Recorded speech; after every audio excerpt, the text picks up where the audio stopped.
Saudara-saudariku yang terkasih dalam Kristus, saya mengenal seorang mahasiswa S2 yang sangat cerdas dan berkuliah di universitas ternama di kota lain dari kota kelahirannya.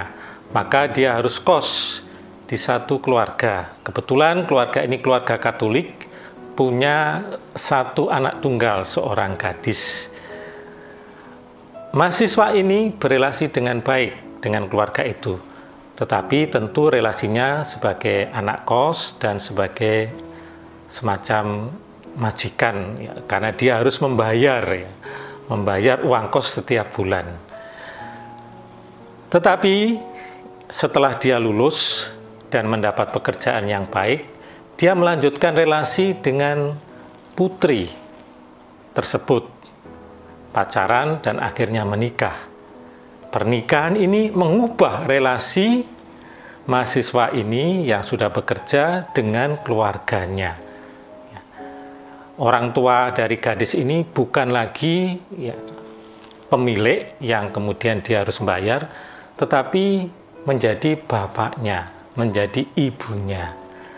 Dan di kemudian hari bahkan dia tidak lagi membayar uang kos, tapi memiliki kos-kosan itu.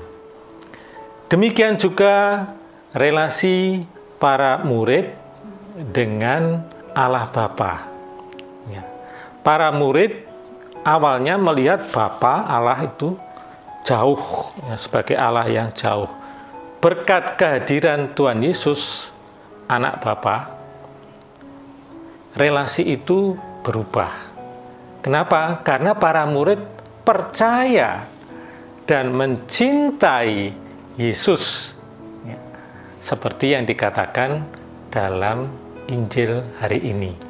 Karena percaya dan mencintai Tuhan Yesus, maka Tuhan Yesus memberikan Roh Kudus-Nya. Dan Roh Kudus ini membuat relasi para murid dengan Allah Bapa menjadi sangat dekat. Seperti dikatakan dalam Roma 8:14, semua yang dipimpin Roh Allah adalah anak Allah. Para murid dipimpin oleh Roh Allah yang diberikan oleh Tuhan Yesus. Maka para murid punya martabat menjadi anak Allah. Dan sebagai anak Allah ini adalah anugerah yang luar biasa. Apalagi dikatakan dalam Injil, Bapa mencintai kamu, Bapa mencintai para murid yang diangkat menjadi anak Bapa. Dan ini anugerah yang luar biasa. Inilah yang perlu kita sadari. Kita sudah percaya kepada Tuhan Yesus, percaya bahwa Dia adalah anak Bapa. Karena itu kita menyatakan diri dibaptis, kita menerima Roh Kudus, dan kita menerima anugerah yang besar sebagai anak Allah.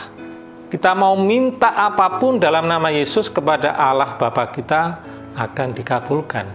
Luar biasa anugerah ini. Tetapi anugerah juga membawa kewajiban, membawa tugas. Bagaimana kita memelihara anugerah ini?